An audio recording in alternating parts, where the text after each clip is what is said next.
All right, you Bible reading superstars. You gotta hurry up and make this because I'm warning you, y'all are losing me.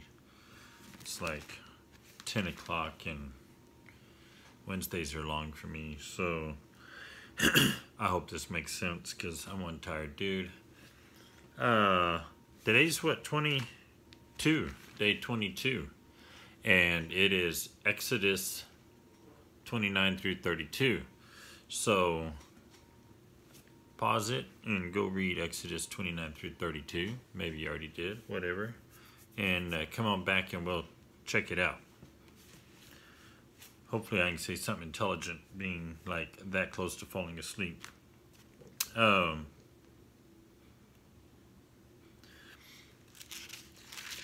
interesting thing to mention, over in 29, the consecration of the priests, that's Aaron and his family, and one thing that they did, a lot of these occurrences, these things in the Old Testament help things make sense in the New Testament, especially some of the things that Jesus said and did.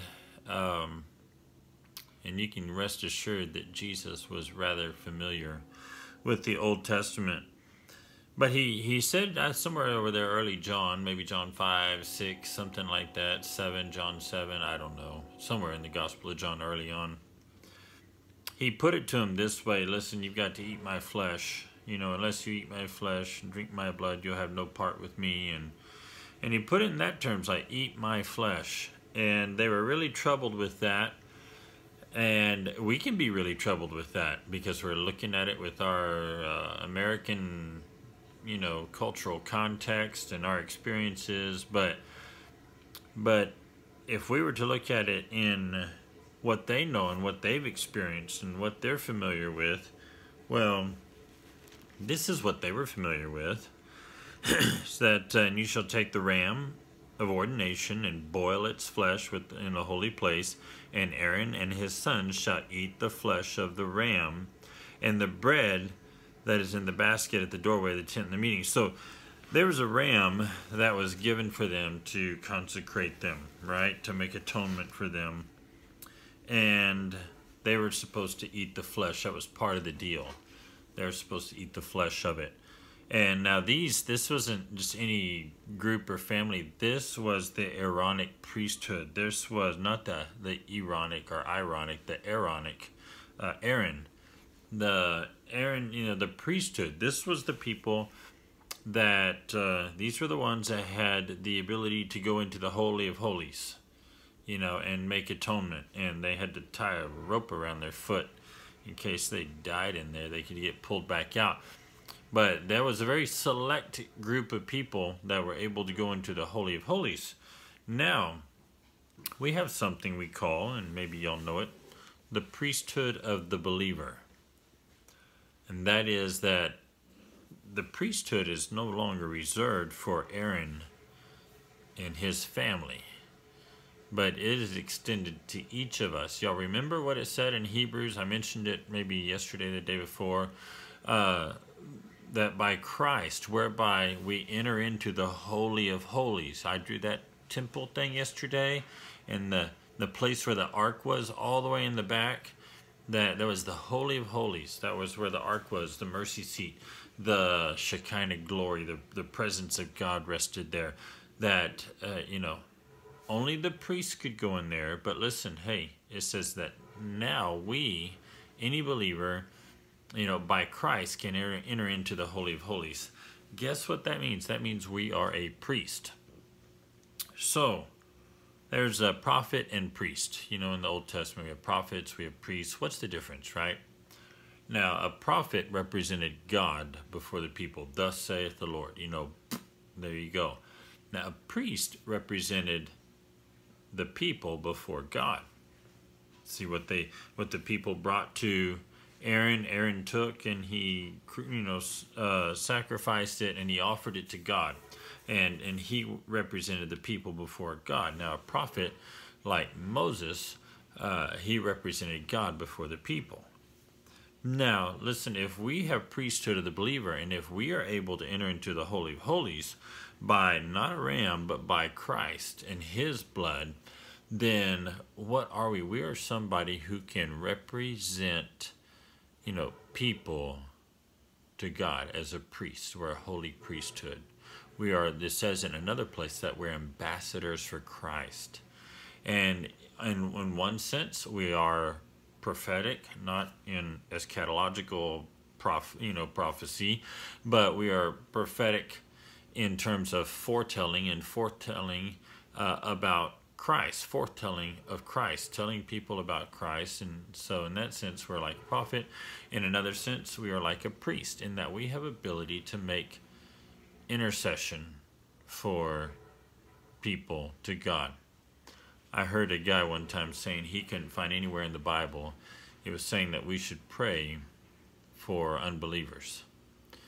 But if I remember Romans chapter 10 right, it said, "Brethren, my heart's desire and prayer to God for Israel is that they might be saved." That one man was a professor at a seminary, a very conservative, well-known seminary. I don't know. Maybe he had a bad day. Maybe he skipped over Romans chapter 10. I don't know. But I didn't understand how he came up with that. So you see what Christ was alluding to.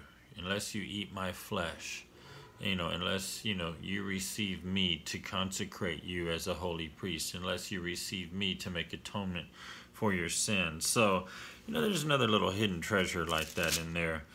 And, we go on and we saw the rebellion, the golden calf. And if you're like me, when I read through that stuff the first time, I thought, how in the world can these knuckleheads do something like this? How in the world could they see the work of God and then still, rebel like that? Well, I hate to say that as time went by, I found that I myself was equally skilled in rebellion, in unbelief. And as God, worked in my life and brought me along, I still found times in which I wanted to go back and make a calf. I wanted to disobey God, disbelieve God, something like that. And it makes good sense. If we jump way forward to 1 Corinthians chapter 10, it talks about this being an example for us. And in fact, he even quoted that part, lest there be any of us that were like them, where it says they ate and they drank and they rose up to play. Or, that they tempted him in the desert. So, it's very applicable to us, and we have the same nature to rebel against God. So, and hey, were you just totally blown away by the heart that God had given Moses for these people? You remember the way he prayed for them, and God tested him in the sense that he said, well, hey, he said, I'll destroy this people and I'll make a new nation out of you. And Moses prayed in a very bold and dramatic way. And he said, but now if thou wilt forgive their sin, and if not, please blot me out from thy book which thou hast written. Man, that is not natural. That is supernatural. That is a burden and a care that is given by God that is very much Christ-like. Paul the Apostle also had that, said that he would account his own self a curse for the sake of his brethren. And what a beautiful picture of a very loving man to love them in the way he did and to latch onto them. And they weren't a lovable bunch, man. They're a bunch of knuckleheads, Of course, not like us. I mean, they were knuckleheads. We're not quite on that level, or maybe we are. But they are examples for us. But I thought that was so remarkable that God did that in Moses' heart to give him that kind of a burden, and that kind of I'll call it a gift to be able to love like that. And, I believe he can do the same for you in his own way and for your own ministry, for the thing that he'd have you to do. He can give you a heart for it. And it does say, delight yourself in the Lord, and he should give you the desires of your heart. Now, whether he's giving you the things that your heart desires or the desires themselves, boy, that's a good question, isn't it? So, hey, there we go. That's long enough. That's day 22. We'll see you tomorrow for 23. Bye.